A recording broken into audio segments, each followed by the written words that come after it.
श्रीमद् भगवद गीता अध्याय 4। तो अब तक हमने शायद 11वें श्लोक तक बात कर ली थी।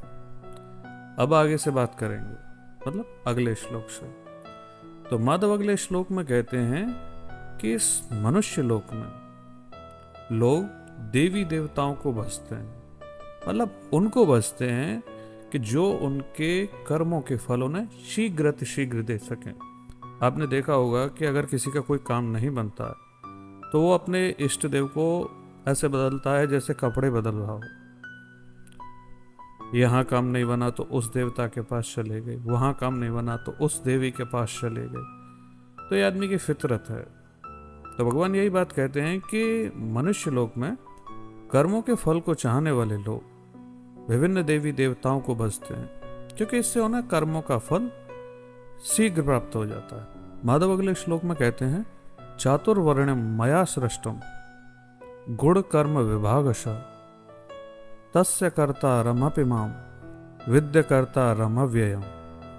अर्थात भगवान कहते हैं कि ब्राह्मण, क्षत्रिय, वैश्य और शूद्र, इन चारों वर्णों को मेरे ही द्वारा रचा गया है गुण और कर्म के विभाग पर। अच्छा, गुण और कर्म का विभाग कहने का मतलब ये है कि जो वर्ण होते हैं उसके दो आधार होते हैं। पहला तो होता है गुण और दूसरे होते हैं कर्म। जैसे ब्राह्मण होने के लिए क्या गुण होने चाहिए?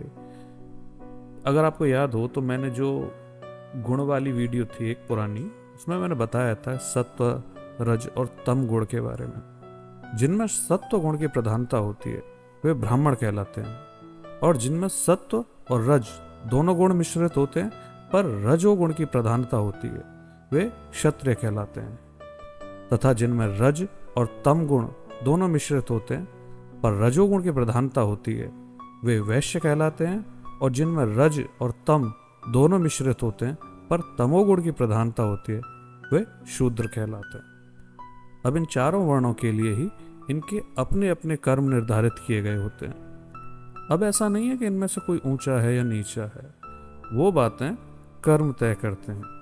ठीक है, भगवान कहते हैं कि इस प्रकार सृष्टि के रचना आदि के कर्म का कर्ता होने के बाद भी तुम मुझे अकर्ता ही मानो।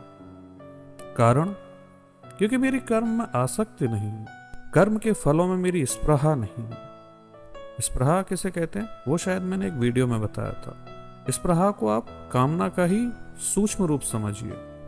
जैसे आपके पास कोई वस्तु है, ठीक है, और आपको उसकी आदत हो जाती है, उस माहौल में आप अनुकूल हो जाते हैं, और जब वह वस्तु या कोई भी व्यक्ति भी अगर वो ना रहे तो जो उसके ना होने पर आपको उसके होने की जो इच्छा है उस चीज को स्पृहा कहा जाता है। तो भगवान कहते हैं कि मेरे कर्म स्पृहा रहित हैं, इसलिए कर्म मुझे लिप्त नहीं करते हैं। और जो व्यक्ति मुझे इस प्रकार इस तत्व से जान लेता है वह भी कर्म के बंधन से मुक्त हो जाता है। न माम कर्माणि लिप्तन्ति न मे कर्म फले स्पृहा इतिमाम जो अभिजानाति कर्म भिर्न सबध्यते।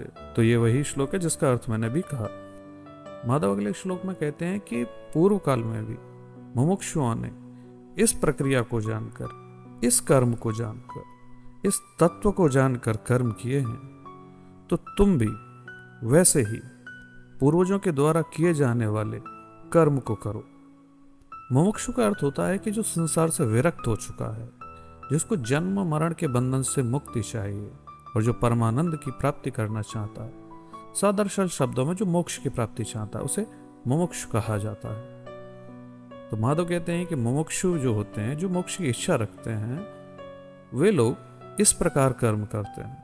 तो अब तक ये 15 श्लोक तक कंप्लीट हो चुके हैं। शेष बातें अगले भाग में। तब तक के लिए राधे राधे।